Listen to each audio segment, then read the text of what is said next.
हरिओम। स्वागत है आप सभी का योग शिक्षा के यूट्यूब चैनल पर। हम लोग क्वेश्चन पेपर की एनालिसिस कर रहे थे। आज जो हम लोग डिस्कस करने जा रहे हैं यह आपके इस वीडियो का पार्ट 4 है, जिसमें कि आप लोग 31 से 40 क्वेश्चंस को डिस्कस करेंगे। माफ कीजिएगा, वीडियो आने में थोड़ा लेट हो गया क्योंकि आप लोग कभी भी कमेंट करके बताते नहीं है। जब मैंने पिछले वीडियो अपलोड किए तो इसमें 2 बच्चे कह रहे हैं कि आपके एक्सप्लेनेशंस का वेट कर रहा था, आपके वीडियो नहीं आ रहे थे ना। तो जब आप कमेंट करते हो तो वो मुझे मोटिवेट करती है ना। तो अगर आपको मेरे वीडियो अच्छे लगे तो आप प्लीज वीडियो को लाइक किया कीजिए और आप हमें कमेंट करके जरूर बताएं कि किस तरीके के वीडियो हमसे एक्सपेक्ट करते हो। तो यहाँ से हमें मोटिवेशन मिलती है ना। तो अगर आप केवल वीडियो देखोगे, कुछ रिस्पॉन्स नहीं करोगे, तो कभी मेरी वीडियो आएंगी, कभी नहीं आएंगी। आपने देखा होगा कि पहले जब मैं क्विजेस के वीडियो डालता था तो वहां पे आपके रिस्पॉन्स आते थे, इसलिए मैं हर दिन क्विजेस के वीडियो डालता था। अब यहाँ आपके रिस्पॉन्स नहीं आते हैं तो मुझे कोई मोटिवेशन नहीं मिलती है, इसलिए मैं महीनों में 20 दिन में कभी-कभी वीडियो डाल देता हूँ। तो अभी बच्चों ने ये कमेंट किया, तो आज मैं आपको इस वीडियो का चौथा पार्ट लेकर के आया हूँ। मेरा नाम हुआ कुमार मधुरंजन, मैंने योगा से मास्टर्स किया है और मैंने अपना जेआरएफ क्लियर किया योगा से। आइए वीडियो को स्टार्ट करते हैं। तो जो 31 क्वेश्चन है जिसको कि आज हम लोग डिस्कस कर रहे हैं, जिसकी क्वेश्चन आईडी है 100021। हठ योग प्रदीपिका में प्राणायाम से पूर्व की स्थिति वाले व्यक्ति को षटकर्म का अभ्यास बताया गया। हठ प्रदीपिका में षटकर्म सभी के लिए कंपलसरी नहीं बताया गया ना। तो अगर आप श्लोक को देखोगे तो यहाँ पे क्या मिलता है, आइए। मेद श्लेष्मा अधिक पूर्वम षटकर्माणि समाचरेत। जिनके क्या है, मेद बढ़े हुए ना अधिक है और श्लेष्मा क्या है, अधिक है, तो उनको षटकर्म पहले करना है। अन्यस्तु अन्यथा नाचरितानि दोषानाम संभावतः। जिसके क्या है, दोष क्या है, सम है, उनको जरूरी नहीं है कि आप षटकर्म करो। लेकिन अगर आपके मेद और श्लेष में आपकी स्थूलता या आपके कफ बढ़े हुए हैं तो आपको पहले षटकर्म करना चाहिए, उसके बाद आपको आसन प्राणायाम डिजायर रिजल्ट देंगे। ये आपके आंसर हो गए मेद श्लेष्मा अधिक। लेकिन कुछ और क्वेश्चंस को देखते हैं। यहाँ कायस्य क्रिस्ता बताया गया। अगर बात करें हठ प्रदीपिका में आपको 2 तरह के चिन्ह देखने को मिलते हैं, एक नाड़ी शुद्धि और दूसरे हठ सिद्धि। आप इसको ध्यान से सुनिएगा जो मैं अभी बात बताने जा रहा हूँ। कल को पूछा जाएगा नाड़ी शुद्धि के चिन्ह क्या है या हठ सिद्धि के चिन्ह क्या है। तो जो कायस्य क्रिस्ता है ये आपके देखो नाड़ी शुद्धि के चिन्ह है ना। तो यदा तु नाड़ी शुद्धि स्यास् तदा चिन्हानि बाह्यात् कायस्य क्रिस्ता कांतिस्तथा जायेत निश्चितम। तो जो कायस्य क्रिस्ता है यह आपके नाड़ी शुद्धि के चिन्ह है। बात करें दूसरी और तीसरी ऑप्शंस की, तो गुल्म प्लिय उद्रम, तो गुल्म प्लिय उद्रम आपके बस्ती कर्म के लाभ बताए गए ना। गुल्म प्लिय उद्रम चौ अपिवात पित्त कफोद्भव। तो यहाँ से पूछा जा सकता है ना कि तीनों दोषों का नाश कौन करता है ना। तो वात पित्त कफ का नाश कौन करता है, आपके बस्ती करते हैं। तो इस तरीके के क्वेश्चन बन सकते हैं। मैंने मॉक में इस तरीके के क्वेश्चंस दिए हैं ना, तो आप इस तरीके के लिए तैयार रहिएगा। अगला ऑप्शन जो यहाँ दिखता है आपको तंद्रा, तो ये किसके संबंधित है, यह आपकी त्राटक क्रिया जो होती है ना, मोचनम नेत्र रोगानाम तंद्रा, किसके लाभ बताए गए, त्राटक के। अगले प्रश्न की ओर चलते हैं, ये आपका सेकंड आंसर हो जाएगा। अगले प्रश्न की ओर चलते हैं। अगला प्रश्न है आपका 4th chapter of Bhagavad Gita is titled as. तो चतुर्थ अध्याय कौन है। यहाँ से क्वेश्चन पहले भी आते थे, बीच में आए, फिर लास्ट 2 साल से नहीं आए और इस बार आए थे। यहाँ से कैसे क्वेश्चन बनेंगे, आपसे पहले तो इस तरीके के पूछ लिए जाएंगे कि चतुर्थ अध्याय कौन है, षष्ठम अध्याय कौन है, दशम द्वादश कौन से हैं। दूसरा क्या पूछा जाएगा, ये दे देगा 1, यही मानिए 1 है, 2 है, 3 और 4। आपसे बोला जाएगा इन चैप्टर्स को क्रमानुसार लगाएं। तो एक ये क्वेश्चन बनेगी। दूसरा पूछा जाएगा, जैसे आपको पता है कि भगवत गीता में 18 अध्याय है ना, तो हर एक अध्याय में कुछ स्पेशल है, जैसे भक्त के प्रकार हो गए या मिताहार की चर्चा। और पूछ लेगा कि जैसे भक्तों के प्रकार की चर्चा किस अध्याय में, और वहां पे 4 अध्याय इसी तरीके से दे दिए जाएंगे, फिर आपसे पूछ लिया जाएगा। तो आप इस तरह के सारे क्वेश्चंस के लिए तैयार रहिएगा। तो यहाँ मैंने आपके 18 अध्याय के नाम लिख दिए हैं। तो यहाँ पे जो आपसे पूछा गया है, चतुर्थ अध्याय की बात की गई। चतुर्थ अध्याय को ज्ञान कर्म संन्यास योग कहते हैं। आप कहीं कहीं देखेंगे षष्ठम अध्याय को आत्म संयम योग या ध्यान योग कहते हैं। तो आपको इस तरीके की ऑप्शंस मिले तो आप कंफ्यूज मत होइएगा। आप हर तरह के इंडेक्स को आप एक बार जरूर देख लेना। तो जो आपका आंसर हो जाएगा यहाँ पे ज्ञान कर्म संन्यास योग। फोर्थ ऑप्शंस आपके सही हो जाएंगे। अगले प्रश्न की ओर चलते हैं। अगला प्रश्न है आपका, यहाँ पे शीतली प्राणायाम का लाभ पूछा गया है। जैसा कि आपको मालूम है कि हठ प्रदीपिका में 8 प्राणायाम की चर्चा है ना, सूर्यभेदी, उज्जयी, शीतली, शीतकारी, भस्त्रिका, भ्रामरी, मूर्छा, प्लावनी। तो जितने भी टेक्स्ट हैं, स्पेशली हठ योगिक टेक्स्ट, योग उपनिषद, जहाँ पे हठ योग की चर्चा मिलती है, वहां पे भी आपके प्राणायाम के लाभ बताए गए हैं। तो आप अगर श्लोक को देखोगे तभी आप इस तरह के क्वेश्चंस को अटेम्प्ट भी कर पाइएगा, अदरवाइज आप कंफ्यूज हो जाइएगा कि किस टेक्स्ट में क्या लाभ बताया गया है। अगर बात करें हठ प्रदीपिका में तो यहाँ क्या बताया गया है, गुल्म प्लीहा अधिकान रोगान ज्वरम पितम शुधा त्रिशाम पीशानी शीतली नाम कुंभकोम निहंती च। तो अगर ऑप्शंस में यहाँ पे देखें तो आपको क्या मिलता है, ज्वर मिलता है, भूख प्यास मिलती है और पित्त मिलता है ना। तो ज्वर हो गए, पित्त हो गए और शुदा मतलब भूख। ACD will be the right answer. तो आप इस तरह के क्वेश्चंस के लिए भी तैयार रहिएगा। अगले प्रश्न की ओर चलते हैं। अगला प्रश्न है आपका, यहाँ पे आपको 2 स्टेटमेंट दिए गए हैं ना, एक असर्शन और एक रीजन दिए गए हैं। तो जो पहला स्टेटमेंट है वो क्या कह रहा है, प्राणायाम के अभ्यास से सभी रोगों का क्षय होता है। ये पहली स्टेटमेंट है। दूसरी स्टेटमेंट क्या है, रीजन क्या बताया गया है, श्वास प्रश्वास की गति का विच्छेद करना प्राणायाम है। तो जो स्टेटमेंट ये पहले हैं ये बिल्कुल सही है। और दूसरा जो है, जब आप पतंजलि योग सूत्र में प्राणायाम के डेफिनेशन को देखोगे तो वहां पे यही चीज लिखा हुआ है ना कि श्वास और प्रश्वास की गति का विच्छेद करना ही क्या है, प्राणायाम कहा गया है। आइए श्लोक को देखते हैं। पहले श्लोक को देखते हैं। तो प्राणायामेन युक्तेन सर्व रोग क्षयो भवेत। तो जब आप प्राणायाम को युक्ति के साथ करते हैं, मतलब जो मेथड बताया गया है उसके साथ करते हो, तो क्या होता है, सर्व रोग क्षयो भवेत। सभी रोगों का क्या होता है, क्षय होता है, नाश होता है। अयुक्त अभ्यास योगेन सर्व रोग समुद्भव। अयुक्ति, बिना युक्ति के, बिना नियम के, जैसे बताया गया है आप वैसे नहीं करते हो तो क्या होगा, सर्व रोग समुद्भव, वो सारे रोगों की उत्पत्ति होती है जो नहीं होने चाहिए। तो ये पहली स्टेटमेंट थी ना। तो यहाँ पे आपको ये बिल्कुल सही है ना कि प्राणायाम के अभ्यास से सभी रोगों का क्षय होता है, ये बिल्कुल सही है।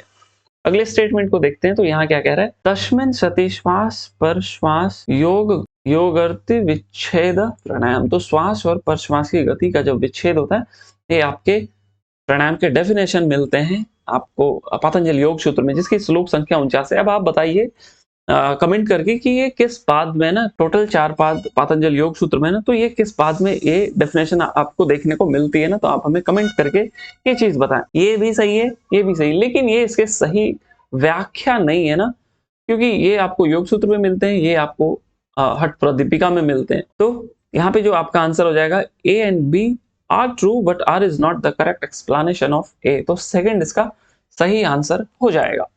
आई होप ये क्वेश्चन क्लियर हो गए होंगे। अगले प्रश्न की ओर चलते हैं। अगला प्रश्न है आपका, according to Gheranda Samhita which practice are helpful to remove the disorder of phlegm and provide दिव्य दृष्टि। ये क्वेश्चन थोड़ा कॉम्प्लिकेटेड था। मैंने जो मॉक टेस्ट बनाए हैं उसमें मैंने इस क्वेश्चन को करेक्ट किया है। तो यहाँ पे बताया कि इस अभ्यास के 2 लाभ है ना, एक तो कफ विकारों में सहायता प्रदान करती है और दूसरी दिव्य दृष्टि प्रदान करती है। तो यहाँ पे केवल और केवल एकमात्र नेति ही होगा जिसमें कि दोनों लाभ बताए गए। आइए एक बार श्लोक को देख लेते हैं। कफ दोषा विनश्यन्ति दिव्य दृष्टि प्रजायते। तो कफ दोष और दिव्य दृष्टि लाभ है, साथ में एक इससे क्या होता है, खेचरी की सिद्धि भी होती है। लेकिन यहाँ पे आपको क्वेश्चन में यही 2 पूछे गए हैं। तो एक तो नेति का ये लाभ हो गया, क्या क्या, कफ दोष और दिव्य दृष्टि। लेकिन जब अगर यहाँ पे बाकी की बात करें तो ये वात्सर और वारिसर ये आपके अंतर्धोती के अंतर्गत आती है ना। तो इसमें देहानल विवर्धनम ऐसा कुछ लाभ बताया गया है, और यहाँ पे भी देहानल विवर्धनम और देव देहम प्रजायते ऐसे करके लाभ बताया गया। तो यहाँ पे कफ दोष नहीं। लेकिन अगर बात करें दंड धोती की, यहाँ पे आपको कफ दोष में लाभ मिलती है, लेकिन दिव्य दृष्टि से ऐसा इसका कोई संबंध नहीं बताया गया। तो ये अगर यहाँ पे सी ओनली होता तो ये आंसर शायद ज्यादा सटीक होती ना। तो आप इस तरीके के क्वेश्चंस को देख लीजिएगा। आप श्लोक को जरूर देख लेना ताकि आपको उसका सही सही लाभ पता चल सके। अगले प्रश्न की ओर चलते हैं। अगला प्रश्न है आपका, अकॉर्डिंग टू श्लोक ऑफ हठ Pradipika the correct sequence of diet is. ये क्वेश्चन थोड़ा आप ध्यान से सुनिएगा बिना स्किप किए, क्योंकि यहाँ पे मैं कुछ विशेष बात आपको बताने जा रहा हूँ। ये क्वेश्चन आपको पूछा गया कब, 21 जून 2023 को। एक क्वेश्चन मैं आपको और दिखाता हूं जो पिछले साल जून के 22 में पूछा गया था। आइए उस क्वेश्चन को पहले पढ़ते हैं, लेकिन यहाँ पे पहले इसको पढ़िए। यहाँ पे क्या पूछा गया, हठ प्रदीपिका के श्लोक के अनुसार योगी के भोजन को क्रम में निश्चित करें। यहाँ पे आपको भोजन का क्रम बताया गया है, आपको वहां पे अरेंज करना है सीक्वेंस में। आइए, जो क्वेश्चन आपको 9 जुलाई 2022 को पूछा गया था, जिसकी क्वेश्चन आईडी आप मिला सकते हैं ना जाके 100107। यहाँ पे क्या पूछा गया था, हठ प्रदीपिका के अनुसार योगी के भोजन का श्लोक के अनुसार क्रम कीजिए। यहाँ पे देखिए, गव्यम धातु पुष्टिकारक, पुष्टिकारक स्निग्ध सुमधुर। यहाँ पे क्या है, स्निग्ध गव्यम मनोविलसितम सुमधुरम पुष्टम, लगभग वही चीज है, लेकिन ठीक एक साल के बाद इस क्वेश्चन को रिपीट किया गया ना, तो इसलिए प्रीवियस ईयर के क्वेश्चन को आपको बनाना बहुत ज्यादा जरूरी है ना। आप प्रीवियस ईयर के क्वेश्चन को हमेशा बनाया कीजिए, पता नहीं कब क्वेश्चन किस कॉन्सेप्ट से पूछा जाएगा। इसलिए योग शिक्षा आपके लिए यहाँ पे 2017 से जितने भी क्वेश्चंस अभी तक पूछे गए हैं उन सबको मॉक बना करके लाया है ना। यहाँ पे आप देख सकते हैं, ये जून 23 का पेपर है, ये दिसंबर 22 का, और ये जब कंबाइन एग्जाम हुआ था दिसंबर 21 जून 22, जिसमें ये अभी क्वेश्चन यहाँ पे आपको मिलेंगे। ये वाला मॉक जब आप दोगे तो वो क्वेश्चन यहाँ पे भी आपको मिलेंगे।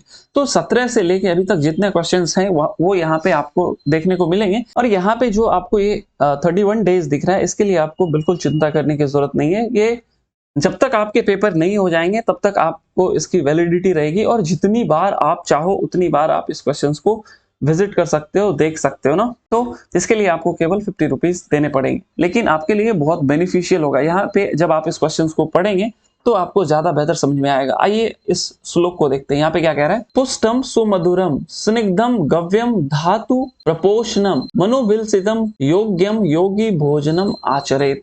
तो यहाँ पे भोजन के लक्षण बताए गए हैं। क्या क्या बताया गया, पुष्टम सुमधुरम। आइए अरेंज करते हैं। तो सबसे पहला क्या हो गया, पुष्टम सुमधुरम, ये 2, स्निग्धम 3, गव्यम 4, तो ये 5 हो जाएगा मनोविलसितम। तो क्या हो जाएगा आंसर आपका, ई डी ए बी सी। तो आंसर क्या हो जाएगा आपका, E D A B C, E D A B C, ये सही आंसर हो गया।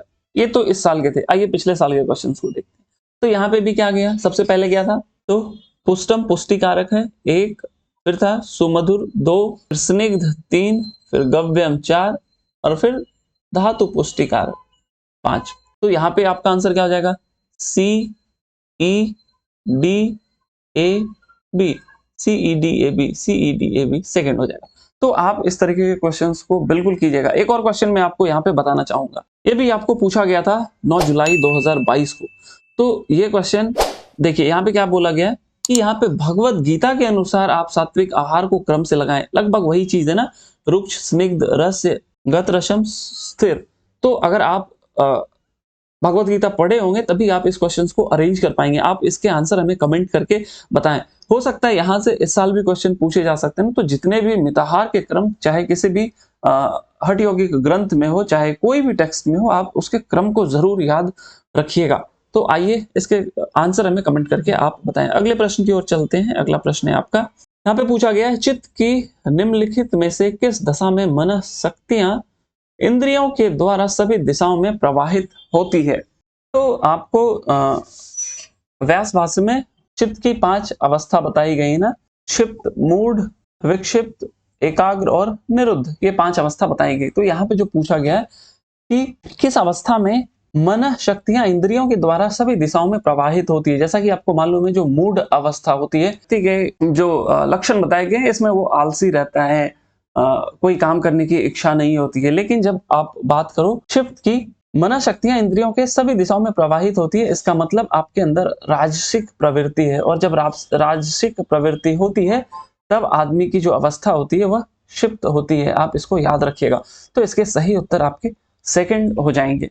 आगे बात करें अगले क्वेश्चन की। तो अगला क्वेश्चन है, यहाँ पे आपसे पूछा गया है, मणिपुर चक्र का बीज मंत्र रम निम्नलिखित में से किसका संकेतक है। जैसा कि हम लोगों को सभी को मालूम है कि जो आपके 6 चक्र है ना, हर एक का एक बीज मंत्र है ना, लम वम रम यम हम, ये आपके मूलाधार, स्वादिष्ठान, मणिपुर, अनाहत और विशुद्धि चक्र है, उनके ये बीज मंत्र है। तो यहाँ पे पूछा गया है कि जो रम है उसको किसका संकेतक है। अगर बात करें, आप जितने भी हठ यौगिक टेक्स्ट उठा करके देख लीजिए जो कि आपके सिलेबस में ऑफ कोर्स, तो वहां पे इस तरीके का कुछ बताया नहीं गया है ना। लेकिन आप जब ऐसे एग्जाम्स दो तो आप ये बात मान के चलो कि कुछ ऐसे क्वेश्चंस आएंगे जिसका ना हाथ होगा ना पैर होगा, जिसमें से कि ये एक है। मुझे नहीं पता कि ये क्वेश्चंस कहाँ से पूछा गया है, लेकिन अगर आपको ये चीज मालूम है तो आप हमें कमेंट करके जरूर बताएं, ताकि ये चीज और सभी लोगों को भी पता चल सके। जहाँ पे भी आपके नवचक्र की या षट चक्र की चर्चा मिलती है, चाहे वो योग चूड़ामणि हो, चाहे सिद्ध सिद्धांत पद्धति हो, चाहे गोरख संहिता हो, कहीं पे भी आप चाहो तो इस तरीके की कहीं पे कुछ देखने को नहीं मिलती है ना। तो ये क्वेश्चन पता नहीं कहां से पूछा गया, बिल्कुल आउट ऑफ द बॉक्स है। लेकिन अगर आपको इसका आंसर मालूम है तो आप हमें कमेंट करके जरूर बताइएगा। वैसे जो इसका आंसर दिया गया है वो बी और डी बताया गया ना, तो मतलब गतिशीलता और अदम्य सहनशीलता। अगले प्रश्न की ओर चलें। अगला प्रश्न है आपका, हठ प्रदीपिका और गेरंट संहिता दोनों ग्रंथ में सामान्य उल्लेखित योगासन है। इस तरीके के क्वेश्चंस पिछली बार भी आए थे, उसके पहले भी आए थे। तो यहाँ पे अगली बार क्या क्वेश्चन आएगा ये मैं आपको बताने जा रहा हूँ ना, कि हो सकता है आपसे पूछ लिया जाएगा हठ रत्नावली जो कि 10 प्रमुख आसन है, या हठ प्रदीपिका में कौन है, या फिर हठ रत्नावली या घेरंट संहिता में जो उल्लेखित आसन है कौन कौन सिमिलर है ना। तो आइए यहाँ पे मैंने आपको एक चार्ट बनाया है, आप इसका स्क्रीनशॉट ले लीजिएगा। तो ये जो दिख रहे हैं आपको 15 आसन मालूम होगा आपको, ये 15 आपके हठ प्रदीपिका में और ये 16 और 16 आपके घेरंट संहिता में। तो यहाँ पे मैंने मिला दिया है। स्वस्तिक आसन दोनों में है, गोमुखासन दोनों में है, वीरासन दोनों में है, कुर्मासन, कुक्कुटासन, उत्थान कुर्मासन, धनुरासन ये दोनों में है, और मत्स्येंद्रासन, पश्चिमोत्तानासन, मयूरासन, सिद्धासन, पद्मासन, सिंहासन, भद्रासन ये दोनों टेक्स्ट में है। लेकिन जो आपको ऑप्शंस में दिया गया है यहाँ पे मयूरासन दोनों में है, कुक्कुटासन दोनों में है, मत्स्यासन नहीं है, सिंहासन है, वक्रासन नहीं है। तो ए बी डी आपका सही आंसर हो जाएगा। तो ये आप याद कर लीजिएगा इस टेक्स्ट में कौन सा आसन है, आप इसके स्क्रीनशॉट ले लीजिए। अगले प्रश्न की ओर चलते हैं। अगला प्रश्न है आपका, विच त्रिदोष एग्जिबिट अ कोहेसिव इफेक्ट। यहाँ पे मैं आपको एक पिक्चर दिखाना चाहूंगा, आप इसके भी स्क्रीनशॉट ले लीजिए, ये बहुत हेल्पफुल होगा आपके लिए। आकाश, फिर वायु, फिर अग्नि, जल और पृथ्वी। आकाश और वायु मिला के जो आपके दोष बनते हैं, क्या बनते हैं, आकाश और वायु वात, इन दोनों को मिला तो आपका वात। इन दोनों से पित्त, अग्नि और जल का, पित्त अग्नि और जल का क्या होता है, पित्त बनता है। और जल और पृथ्वी, जल और पृथ्वी से आपके कफ बनते हैं। तो ये आप याद रखना। और कफ का जो गुण बताया गया है वो कैसा है, कोहेशन है, संसर्जनक है। तो आपके जो उत्तर हो जाएंगे, कोहेसिव इफेक्ट क्या होता है, तो कफ ओनली। कल से पूछ लिया जाएगा आपसे मूवमेंट, तो ये आपके वात हो जाएंगे। तो यहाँ जो आपका सही उत्तर हो जाएगा कफ ओनली 3 हो जाएगा। आपके लिए ये वीडियो हेल्पफुल है तो अपने उन दोस्तों के साथ जरूर शेयर करें जो अभी दिसंबर में नेट का पेपर देने के लिए जा रहे हैं, ताकि उनको ये सारी चीजें क्लियर हो जाएं। वीडियो अच्छा लगा हो तो वीडियो को लाइक करना नहीं भूलिएगा, दोस्तों के साथ जरूर शेयर कीजिएगा। अगर कुछ क्वेश्चंस हो, कुछ आप एक्सपेक्ट करते हो हमसे, तो आप हमें कमेंट करके जरूर बताएं। चैनल को सब्सक्राइब करना नहीं भूलिएगा। वीडियो देखने के लिए आपका बहुत बहुत धन्यवाद। Thank you, thanks for watching.